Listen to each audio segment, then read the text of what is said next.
Bismillahirrahmanirrahim. Assalamu alaikum.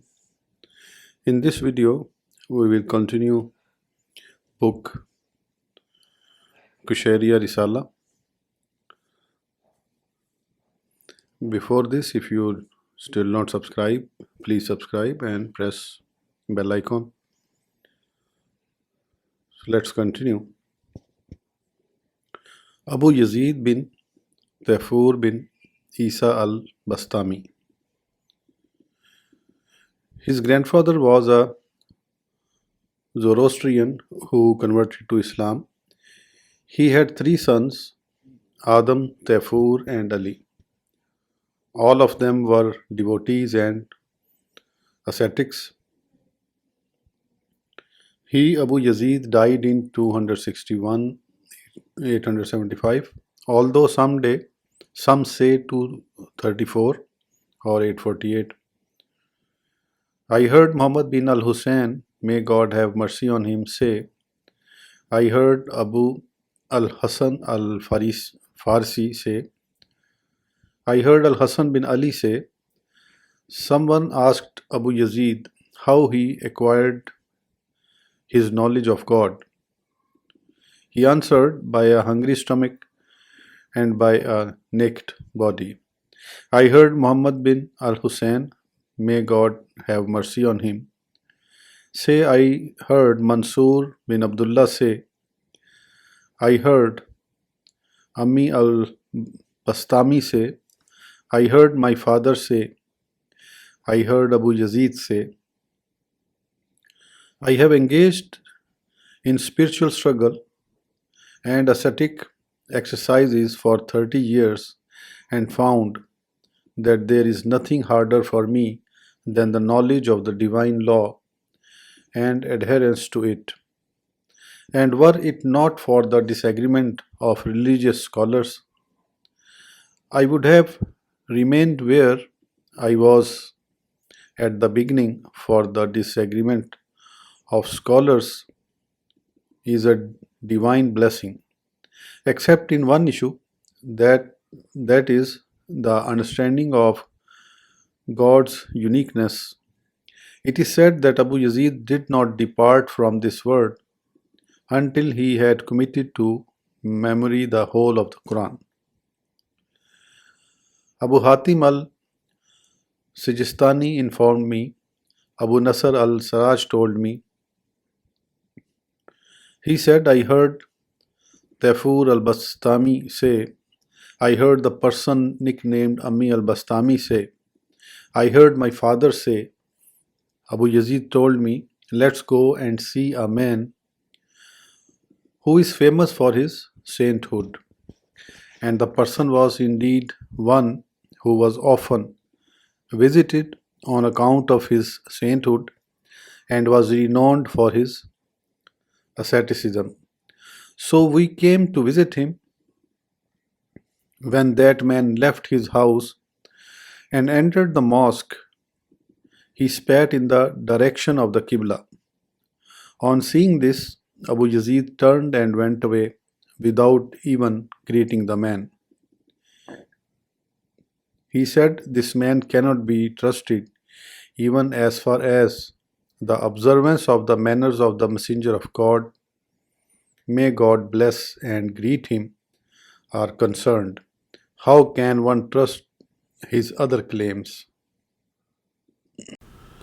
On the same authority as above, it is told that Abu Yazid said, once I intended to ask God to save me the trouble of caring about food and women. Then I said to myself, how can I ask God what the Messenger of God, may God bless and greet him, never dared to ask? So I did not ask God for that.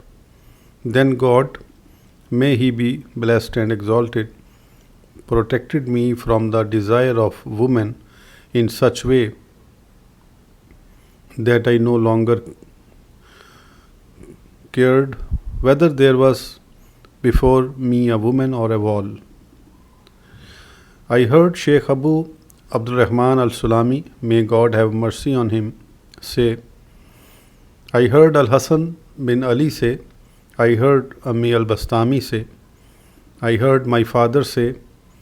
I asked Abu Yazid about his beginnings as a Sufi and about his asceticism. He answered, asceticism has no rank. I asked him how this could be. He answered, because I was in the state of asceticism for 3 days and left it on the 4th. On the first day, I renounced this world and everything in it. On the second day, I renounced the hereafter and everything in it. On the third day, I renounced everything other than God. And on the fourth day, there was left nothing for me but God alone. So I fell into an ecstasy, and I heard a voice telling me, when you are with me, you have no power of your own. I cried, this is exactly what I want. Then I heard someone say, you have found it, you have found it. Someone asked Abu Yazid, what is the most difficult thing you have ever encountered on your way to God? He answered, it is impossible to describe it. Someone then asked him, what then was the easiest thing that you subjected your soul to? He said, as for this, yes, I called upon her, the soul, to obey God, and she refused. Then I denied her water for 1 year. Abu Yazid said, for 30 years I have been praying, and each time I prayed, I felt in my inner self as if I was a Zoroastrian who sought to cut his girdle. I heard Muhammad bin al-Hussein, may God have mercy on him, say. I heard Abdullah bin Ali say. I heard Musa bin Eissa say.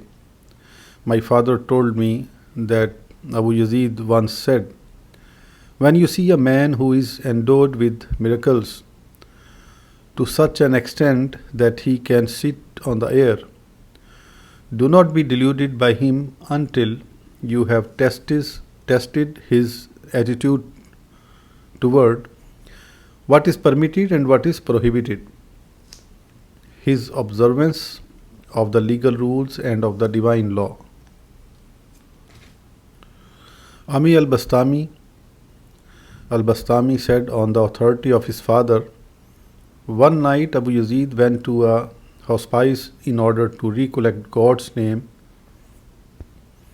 On one of the walls of the hospice, he stayed there until dawn without uttering a word. I asked him about this, and he answered, while there had passed through my mind a rude word that I once uttered in my childhood, and I was ashamed to mention God, may he be blessed and exalted. Abu Muhammad Sahal bin Abdullah al-Tustari, he was one of the greatest Sufi masters. He had no peers in his age in regard to devotional acts and pious scrupulosity. He performed many miracles. He met Dhul-Nun al-Misri during the year when he came to Mecca on a pilgrimage. It is said that he died in the year 283, although some say that it was in 273. Sahal said, when I was 3 years old, I used to stay awake during the night, watching my uncle Muhammad bin Sawar perform his prayers. He kept vigil during the night. He used to tell me, go away Sahal and have a sleep. You are distracting me.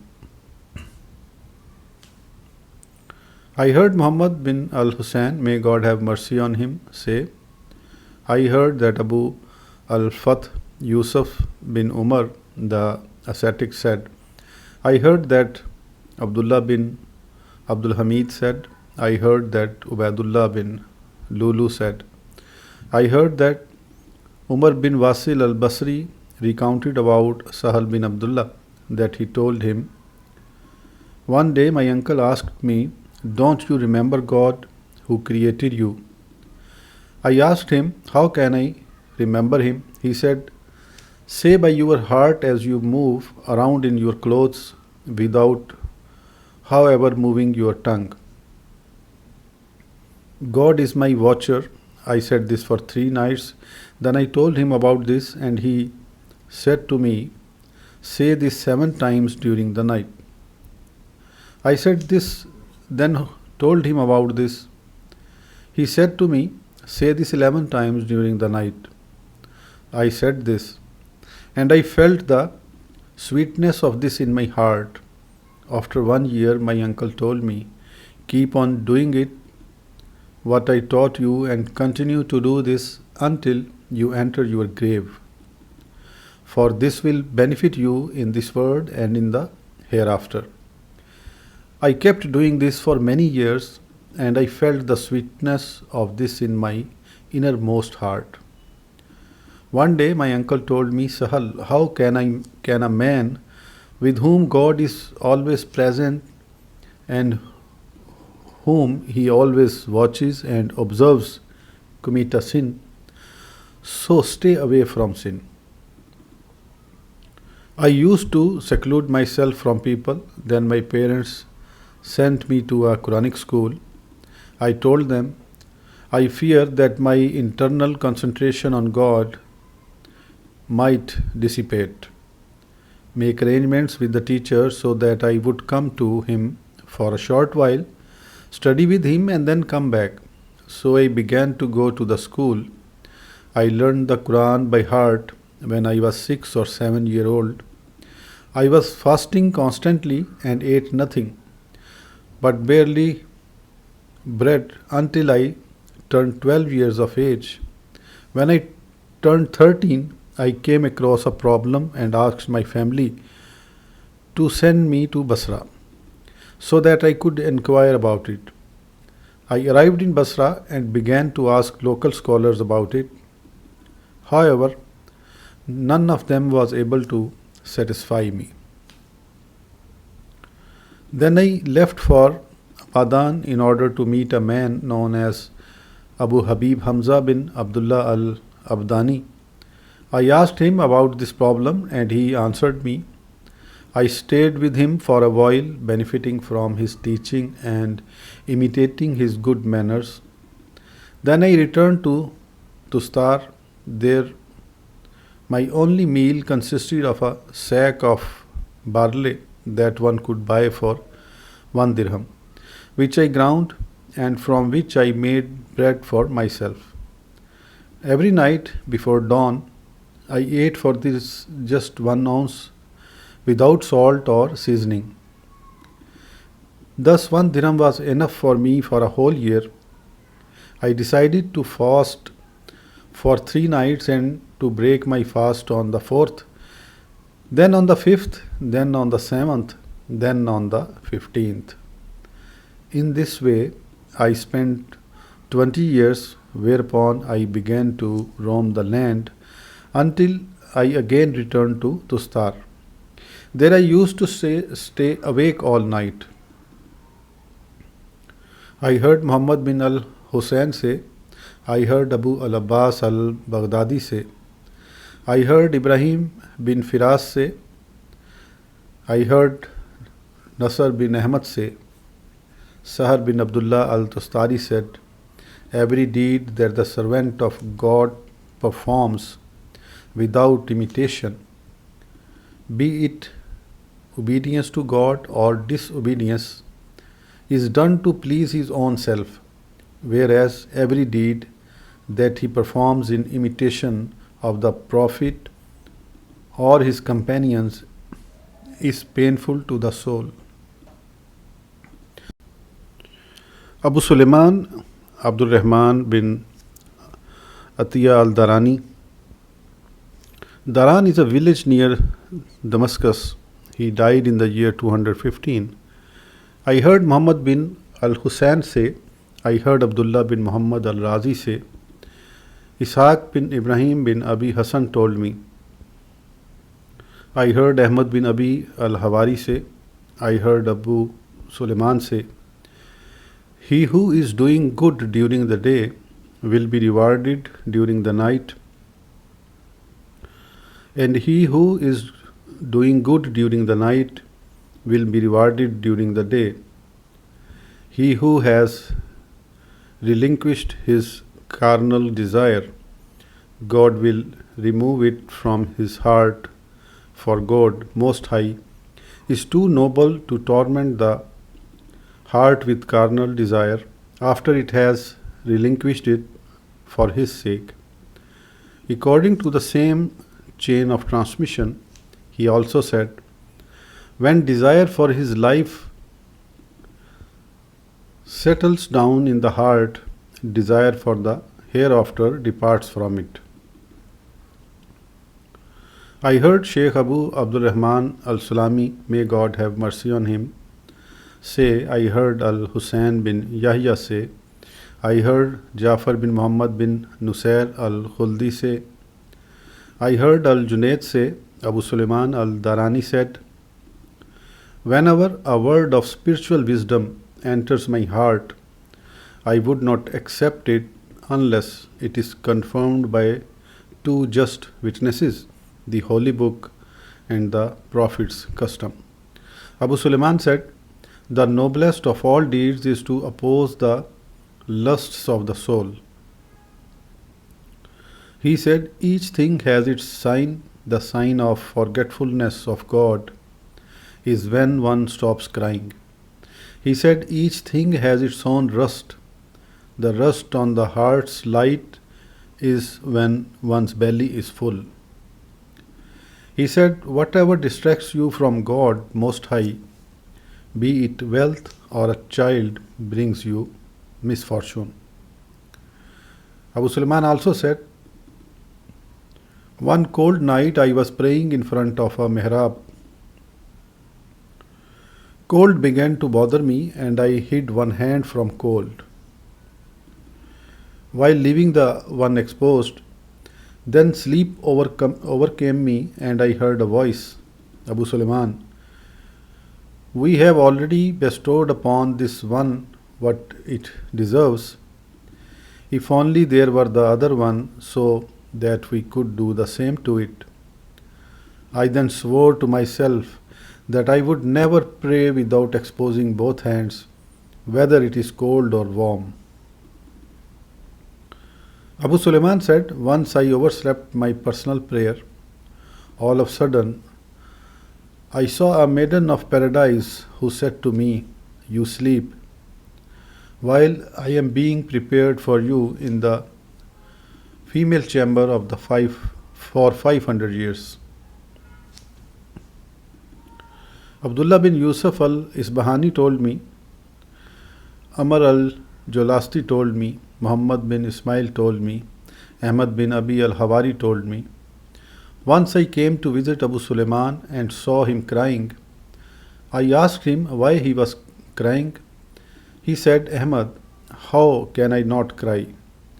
When the night comes and the eyes close for sleep, and each lover secludes himself with his beloved, and the lovers of God sit on their feet in prayer, and their tears begin to run from their cheeks down onto the floor of the mosque, the glorious one, may he be blessed and exalted, looks down and calls out, Gabriel, Jibrail, before my eyes are those who take delight in my words and who find consolation in my remembrance.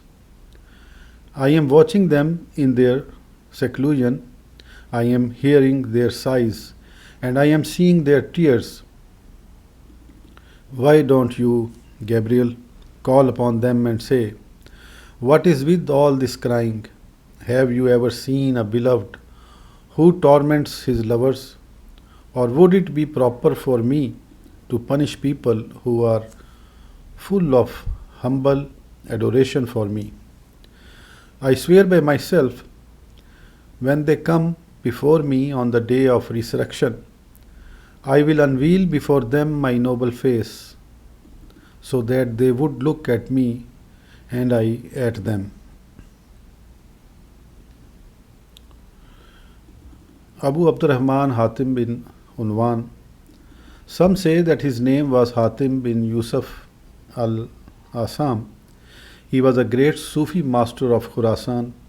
He was a disciple of Shaqiq al-Balkhi, or disciple of Shaqiq al-Balkhi, and a teacher of Ahmad bin Khadrawai.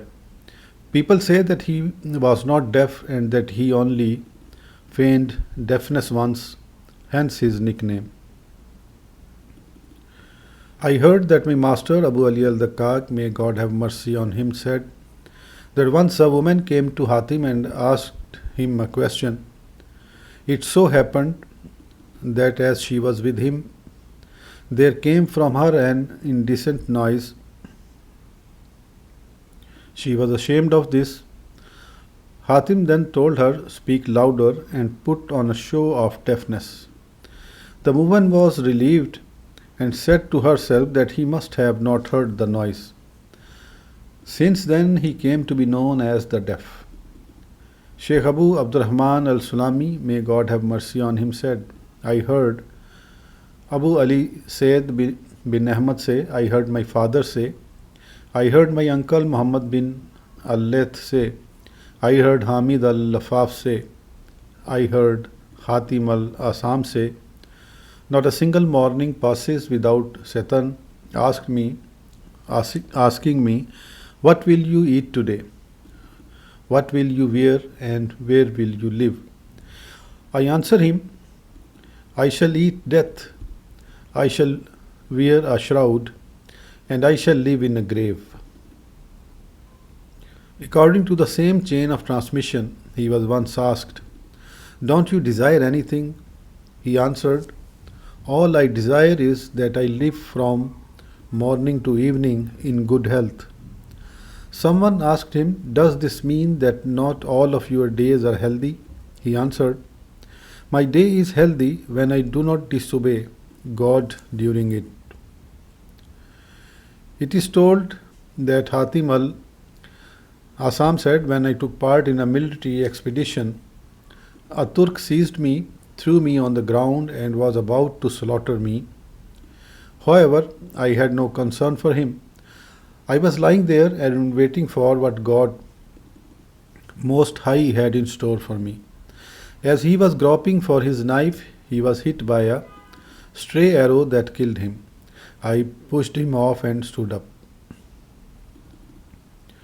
I heard Abdullah bin Yusuf al-Isbahani say, I heard that Abu Nasr Mansur bin Muhammad bin Ibrahim, the jurist, said, I heard Abu Muhammad Jafar bin Muhammad bin Nusair say, it is told that Hatim said, whoever wants to follow our path must adopt 4 types of death.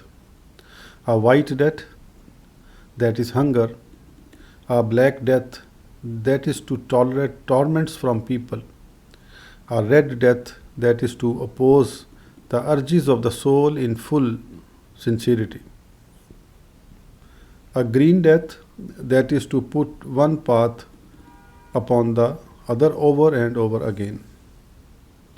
For this video, this is enough. We will continue in next video, inshallah. Please don't forget to subscribe.